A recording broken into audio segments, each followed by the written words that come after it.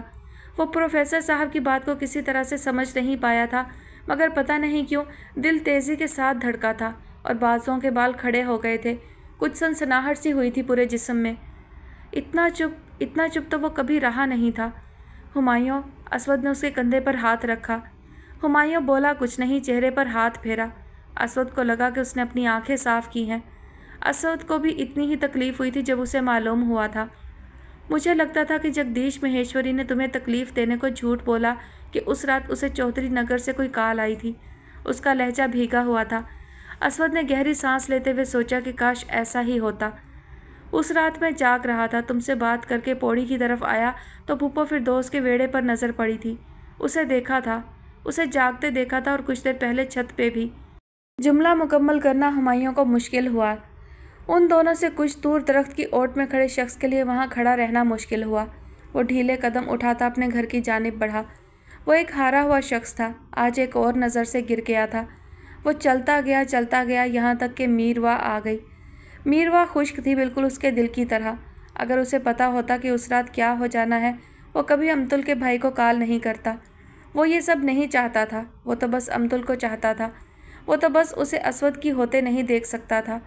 یک طرفہ محبت میں چودھری اسود حیدر بھی مبتلا ہوا تھا، مگر وہ ہیرو تھا۔ یک طرفہ محبت میں اطہر علی بھی مبتلا ہوا تھا، مگر وہ ایک ویلن تھا۔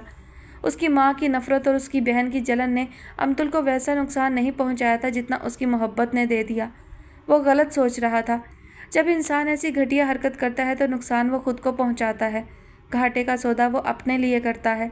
دوسری طرف اسود ہمایوں سے کہہ رہا تھا، میں مہر کو اپنا بھی لوں تو اسے خوش نہیں رکھ پاؤں گا، کیونکہ پھپھو اس کی ماں اور اطہر اس کا بھائی ہے۔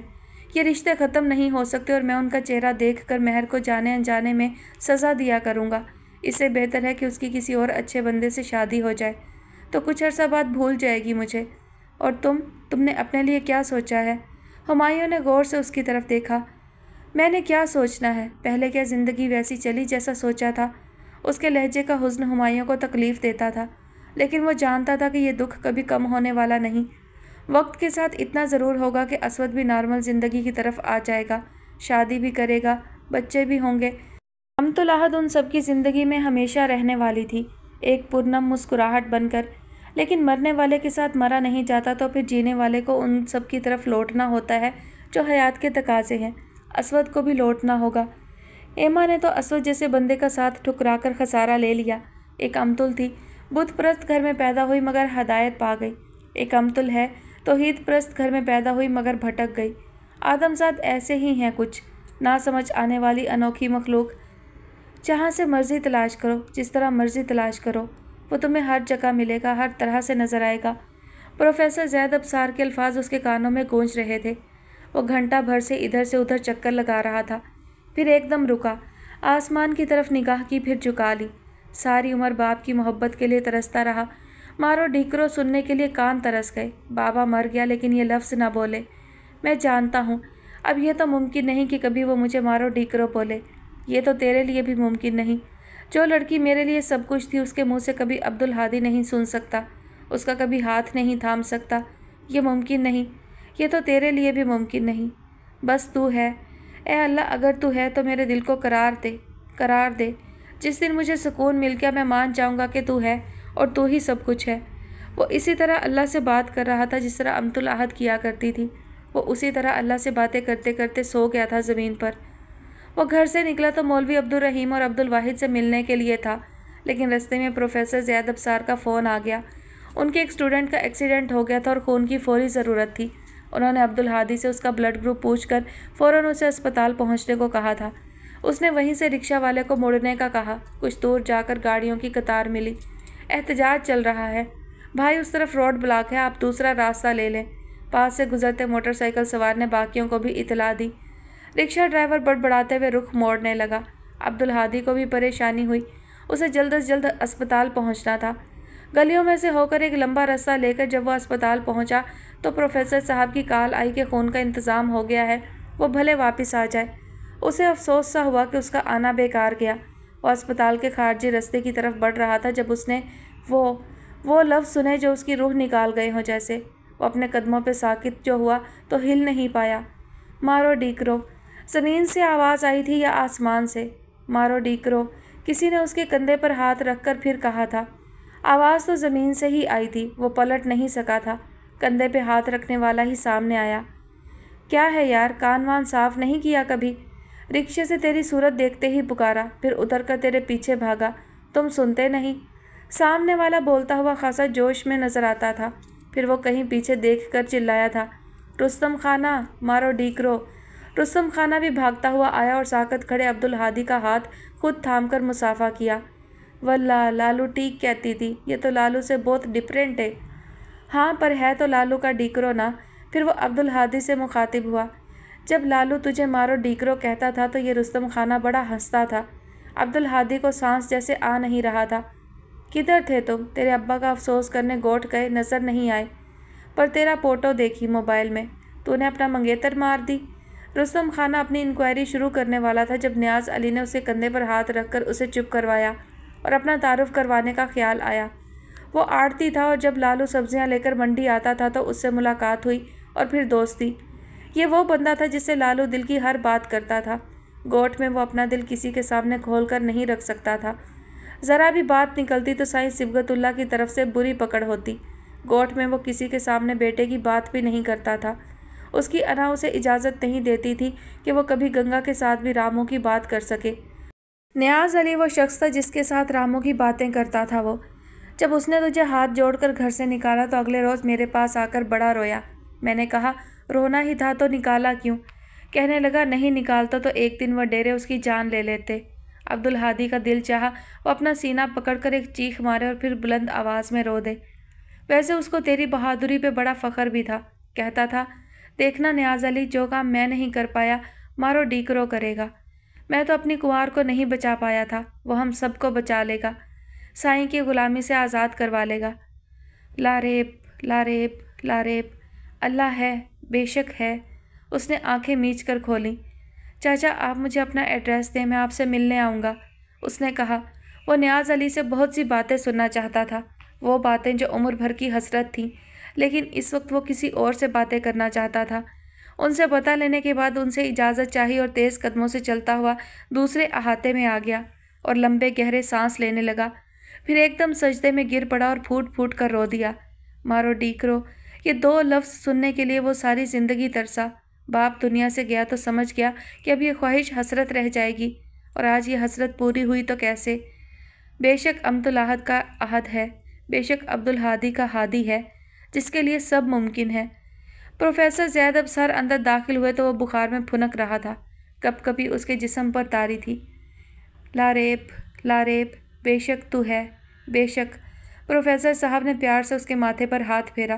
اسے جھٹکا سا لگا، پھر اس نے آنکھیں کھول دیں۔ ان کو سامنے پا کر بہت دیر انہیں دیکھتا رہا، یہاں تک کہ اس کی آنکھوں سے آنسو بہنے لگے۔ وہ کل سے نیم بے ہوشی کی حالت میں جو خود کلامی کر رہا تھا، پروفیسر صاحب جان گئے تھے کہ یہ رونا عام نہیں، یہ رونا خاص ہے۔ انہوں نے اسے رونے دیا، اس نے ان کا ہاتھ تھام لیا تھا۔ میں نے اللہ کو پا لیا، آخر وہ بولنے کے قابل ہوا۔ پروفیسر صاحب ہلکا سا مسکرائے اور اس کے مزید بولنے کے منتظر ہوئے۔ اس دن میں تو مولوی عبدالرحیم اور عبدالواحد سے ملنے گھر سے نکلا تھا۔ آپ کے اسٹوڈنٹ کا ایکسیڈنٹ، خون کی ضرورت، مجھے آپ کا وہاں بھیجنا، رستہ بلاک ہونا، میرا لیٹ پہنچنا، خون کا انتظام کہیں اور سے ہو جانا تو سب بہانہ بنے قدرت کی طرف سے۔ اصل میں مجھے اس لمحے وہاں اس اسپتال کے خارجی دروازے پر پہنچنا تھا جہاں نیاز علی کا رکشہ میرے پاس سے گزرتا اور وہ مجھے دیکھ لیتا، اور پھر مجھے پتہ چلتا کہ اللہ ہے جس سے میں نے قرار مانگا تھا، اس نے مجھے قرار دیا، وہ بھی انہی لفظوں کے ساتھ جس کے لیے میں ساری عمر ترسا، مارو ڈیکرو، مارو ڈیکرو۔ مجھے لگتا تھا کہ اب یہ ناممکن ہے کہ میں یہ لفظ سنوں، مگر اللہ نے سنوا دیے۔ آپ ٹھیک کہتے تھے، اللہ کو جہاں مرضی جیسے مرضی تلاش کرو وہ مل جاتا ہے۔ پروفیسر صاحب نے اس کے ہاتھ کو نرمی سے تھپتھپاتے ہوئے اس کی طرف غور سے دیکھا۔ انہیں اس چہرے پر پیار آیا۔ انہیں یقین سا ہوا کہ اس چہرے کو جنت کی ہوا چھوئے گی۔ انہوں نے زیر لب انشاءاللہ کہتے ہوئے جھک کر اس چہرے کو چوم لیا۔ میں تو ڈر ہی گئی تھی، نرمل زہرا بھری جوانی میں چلی گئی، اس کی بہو کو بھی نہ کچھ ہو جائے۔ مامی نے آگے بڑھ کر اس کے گلے میں ہار پہناتے ہوئے اپنے سنہری خدشے کا اظہار کیا۔ خولا مسکرا دی اور غلام نبی سے گلدستہ وصول کیا۔ ادی، یہ شبنم ہے میری گھر والی، اب سے یہ کرے گی سب کام آپ کے۔ غلام نبی بھی مامی کو ستا کر ہی لطف لیتا تھا۔ اس کو کیا پتہ پرہیزی کھانے کیسے بنتے ہیں، نوشی بنائے گی۔ پرہیزی کھانے؟ اچھا، ہاسپٹل میں تو پیزا اور لوڈڈ فرائز چل رہے تھے۔ سامن نے اسے صوفے پر بٹھاتے ہوئے چھیڑا تو وہ ہنس دی۔ مامی کو اچھی تو نہیں لگی یہ ہنستی مسکراتی جوڑی، اور اچھی لگنی بھی نہیں تھی جب تک کہ نوشی کا اچھی جگہ رشتہ نہ ہو جاتا۔ جبکہ نوشی ماں سے زیادہ عقل مند تھی۔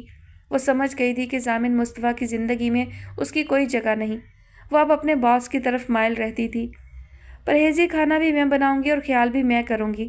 مرغ جوس لیے لیونگ میں داخل ہوئی اور اعلان کیا، مرغ تم واپس چلی جاؤ، میں ہوں اپنی بیوی کا خیال رکھنے کو۔ ضامن نے اس ہڈی کو گھورا جو جب سے آئی تھی خولا کے پاس سے ہٹ نہیں رہی تھی۔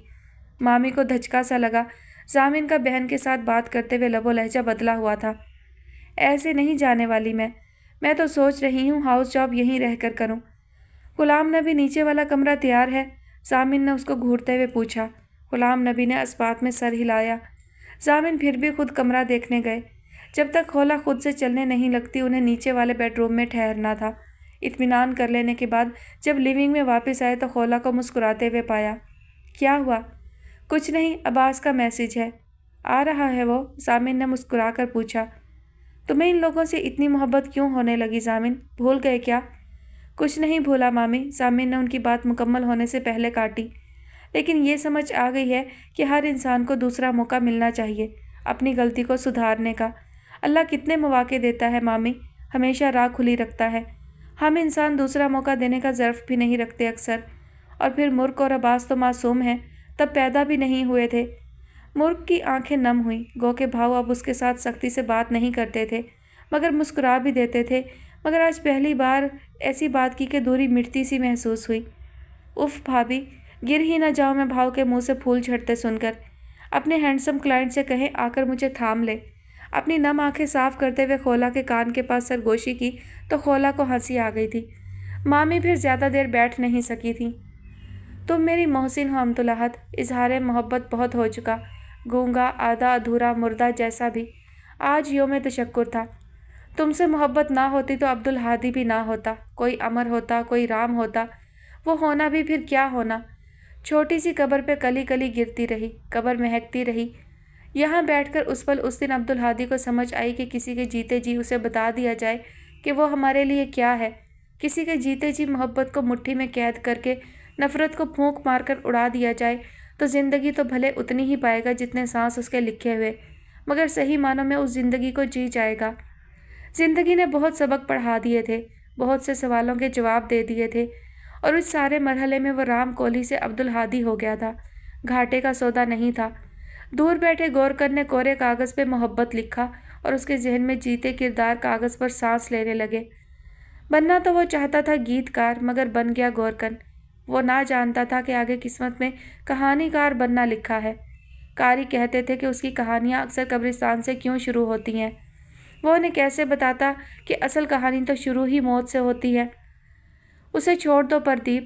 ایڈوکیٹ مہیش کے چلے جانے کے بعد لاجونتی نے مسکراتے ہوئے سامنے پڑے کاغذات کو اٹھایا اور پنکھا سا بنا کر چہرے پر ہوا کی، پھر ہنستے ہنستے ایک نمبر ڈائل کیا اور کہا، لاج۔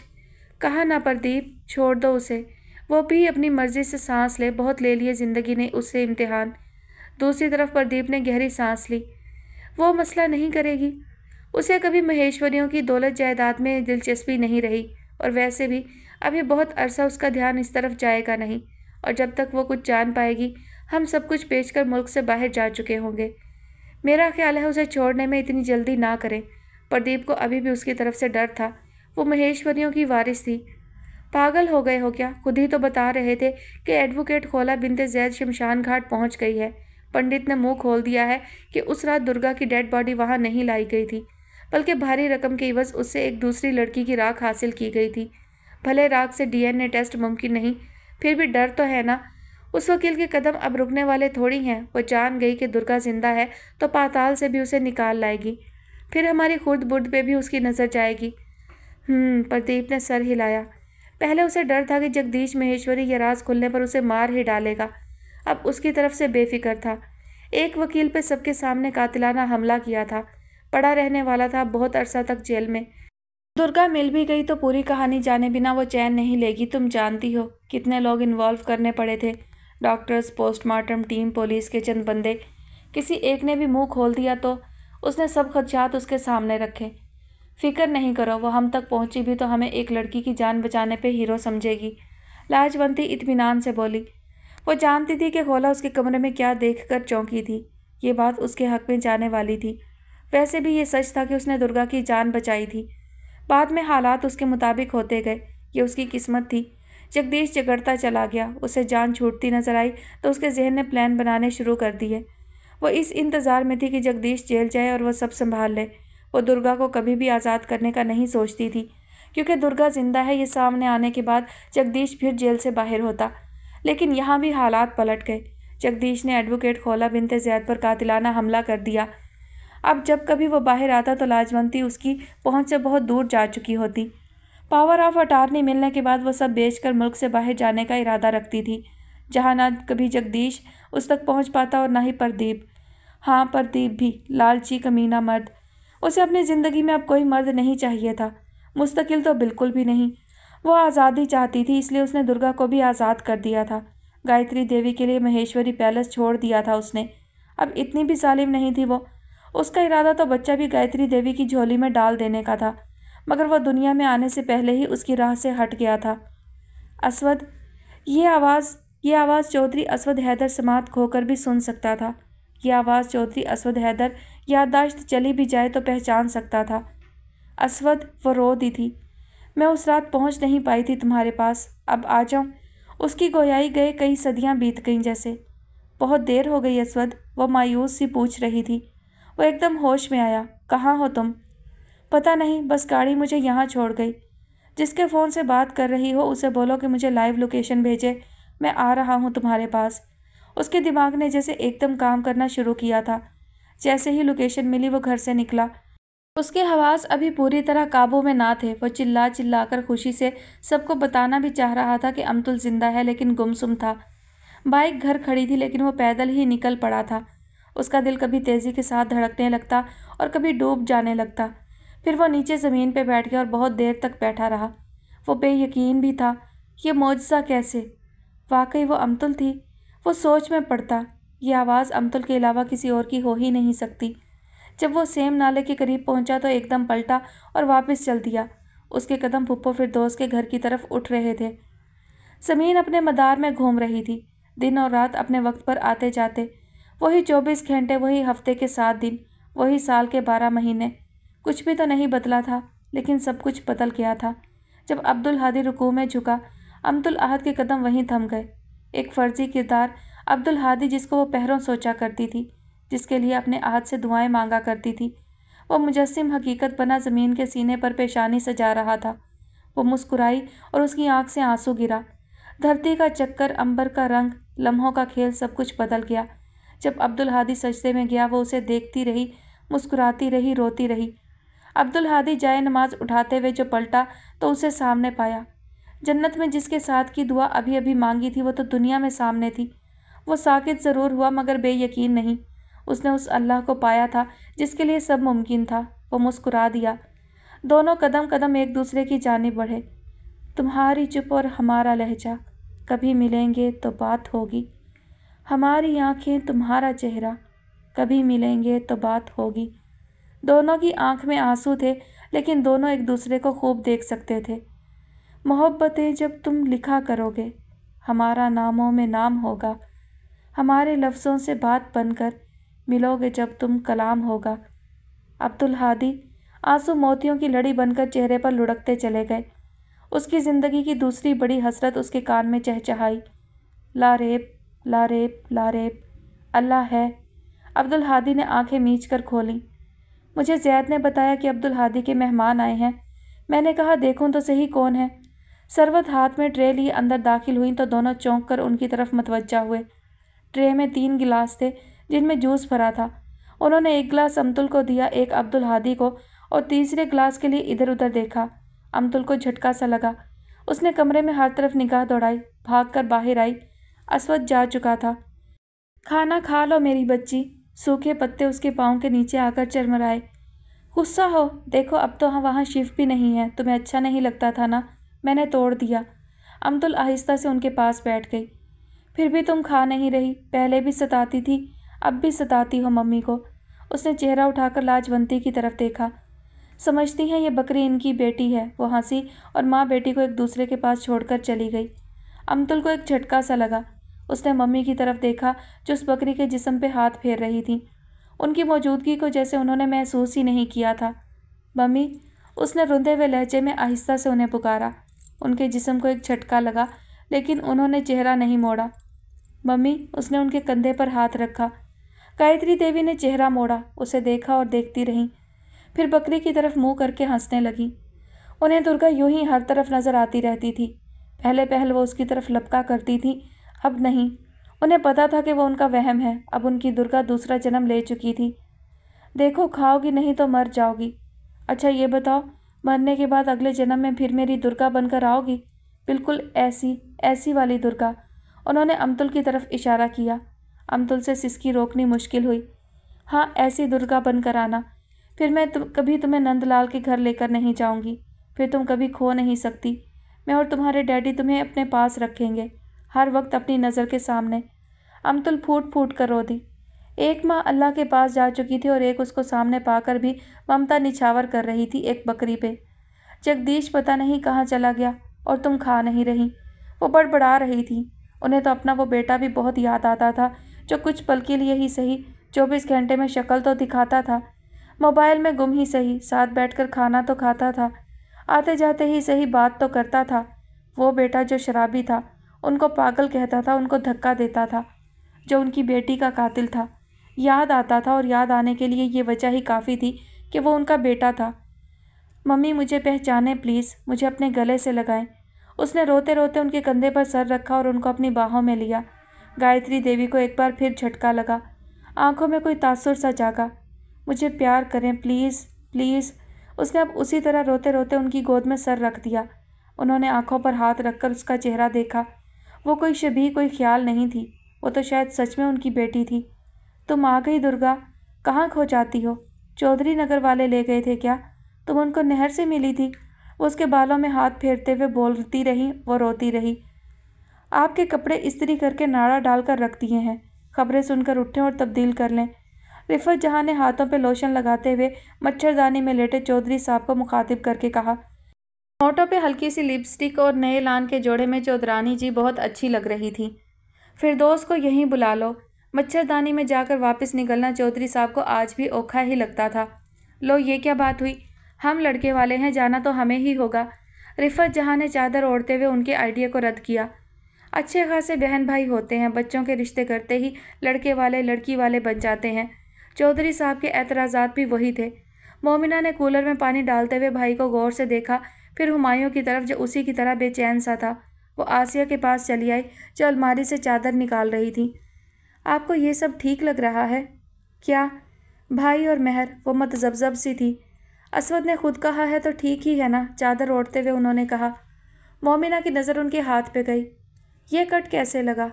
پتہ نہیں کون سی نئی بات ہے، انہوں نے بیزاری سے کہا۔ آپ اپنا خیال نہیں رکھتی تائی، مجھے یاد ہے بچپن میں مجھے آپ کے ہاتھ بہت خوبصورت لگتے تھے۔ مومنہ نے سنی پلاسٹ نکال کر ان کے ہاتھ پر لگاتے ہوئے کہا۔ آسیہ خاموش رہیں۔ مومنہ کمرے سے نکلی تو ان کی نظریں اس کے پیچھے تک گئیں۔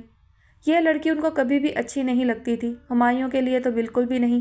اس کو دیکھ کر ملکوں کی آسیہ یاد آتی تھی، اسے جلن بھی محسوس ہوتی تھی، مگر وہ ان کا خیال رکھنے لگی تھی، ہر بات میں ان کی رائے لینے لگی تھی، ان کو اہمیت دینے لگی تھی۔ وہ جانتی تھیں کہ یہ دکھاوا نہیں، دکھاوا ہوتا تو منگنی سے پہلے ہوتا، منگنی کے بعد کیا ضرورت تھی اسے یہ سب کرنے کی۔